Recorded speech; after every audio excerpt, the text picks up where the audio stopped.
disingenuous. So did I. In fact, I was offended by it because I thought it was condescending. What say you? Well, I think, a couple things. One, I think Hillary Clinton has gotten away with a lot over the years, and everything you're seeing there is just learned behavior. So it's sort of repetitive learned behavior in the way that she's responded to problems in the past, and she's gotten away with it in the past. But I think if people are a lot smarter now, and, she's talking about technology with a sort of a 1990s mindset in a world where my 10-year-old knows that the things that she's saying really aren't genuine. And this idea that somehow she's, I've deleted those emails. Well, I think we all know, Evidence 101, that deleted doesn't mean gone. It's on the server. It's all there. And now it's just a matter of whether or not the server can be retrieved either from the DOJ or the Congress through subpoena or any other means possible. But obviously, getting that server is really what has to happen, and without getting that server, we're really never going to know the truth as to whether or not she's being honest. Mr. Chairman, is there legal means to obtaining that?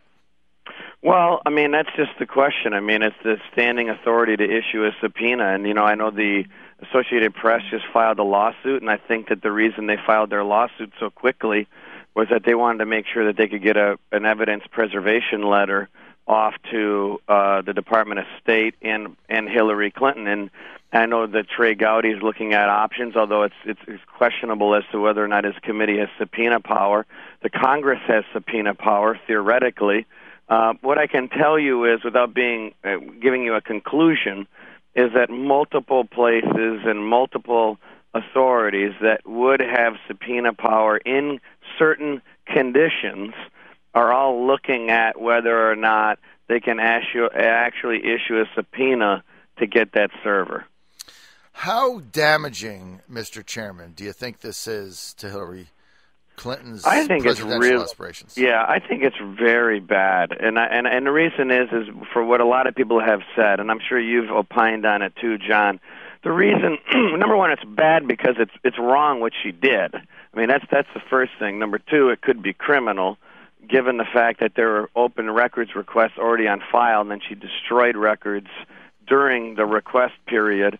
That's number two. But number three, the reason it's very bad politically is that it brings back to light all the things that people didn't like about Hillary Clinton. Here's a person that said she was the most transparent person in public life, and we all know that's not true. Mm-hmm. And we all know it's very bizarre that for someone that's been around as long as she has, we really don't know a whole lot about her. So it's bad because it reminds people of what they don't like about Hillary Clinton. It's bad because people in her party are questioning whether or not she should even be the nominee, and she's supposedly inevitable as the Democrat nominee. Personally, John, I hope to God she runs, because I've been saying this for a year, so it's not like something new I'm saying. I think she's perfect for us to run against, and I'm hoping that she's going to stay in there as the Democrat nominee. Well, there's some people saying that now. I, for one, have been saying for some time I do not believe she'll be the nominee. We're going to see how it plays out, but I think you hit it on the head.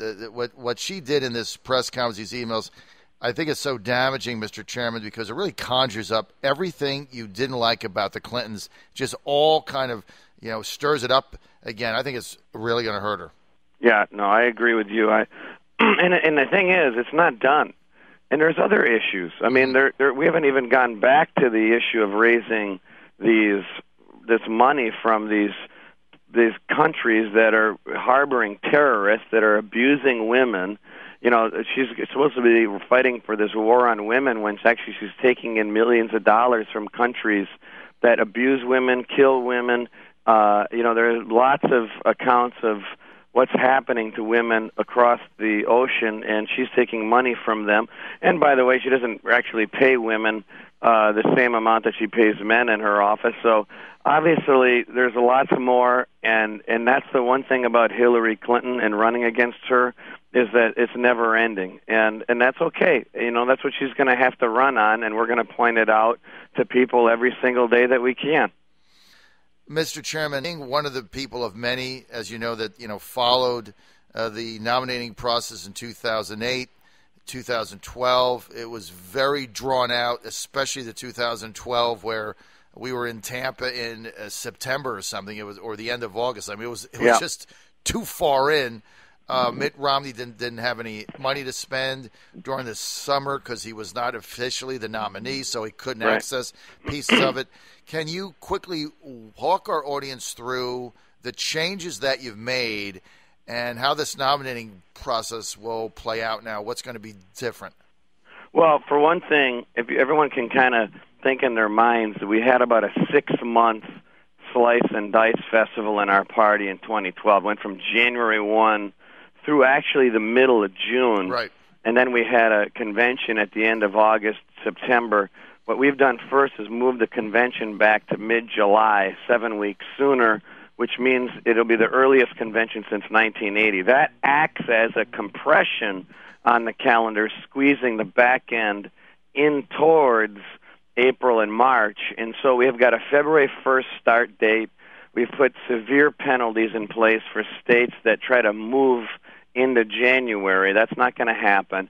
And then we look at our March 1 general election start date. That means the date that any state can go. You don't have to be one of those carve-out states like Iowa, New Hampshire, South Carolina. So you're looking at about a 60-day primary, John. Probably by April 1st. After that day, we'll have 3/4 of every delegate distributed, so that's about 60 days. It's 31 days if you don't count the carve-outs. Earlier convention, get to the general election money sooner. We'll have a reasonable number of debates. We're not going to have 23 debates again in front of people like Chris Matthews. We're going to have about, maybe 9 debates, and you saw that we're having people like Hugh Hewitt and other people like you, John, that are going to be moderating these debates. People who are, people who aren't pushovers, but they're also going to be people who are going to ask tough questions, but serious questions that actually care about our party. Right. And then we're going to get on with the nominee. And so that's the idea: a reasonable amount of time, a reasonable amount of debates, but not overdoing it to the point of it being an absolute circus. No, I think that makes a lot of sense, and I also love the fact that you're opening it up. You're opening the moderating panel up to some new faces, people that you don't see every day, and some that actually do have an interest in who the Republicans nominate. Because I always thought it was weird that we would have all these debates moderated by people that are absolutely going to be backing the nominee of the other one. So I just didn't see how that made any sense at all. So I commend you on that. So the convention will be in July, right, in Cleveland. And that's right. As you said, the last time I believe the Republicans had a nominating convention over the summer, it was 1980 in, where was that? Dallas, I believe. Yeah, that's right. It was in Dallas.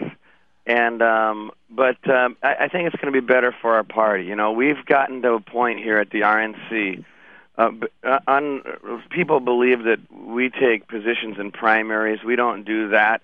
What I'm trying to do is build an RNC that has got its act together when it comes to a really massive ground operation, Black, Asian, Hispanic engagement, a dedication to digital and data operation that makes sense, and a get-out-the-vote effort that we've never seen. I mean, all the things that we marveled about Barack Obama's field operation is what we've built here, and it doesn't matter whether you're for Rand Paul or Jeb Bush or Ted Cruz. The fact is, we have to have a competent national party that is very, very good at the mechanics, and maybe it's the boring stuff, John, but it's the stuff that we've got to be good at, and that's what we're building at the National Party.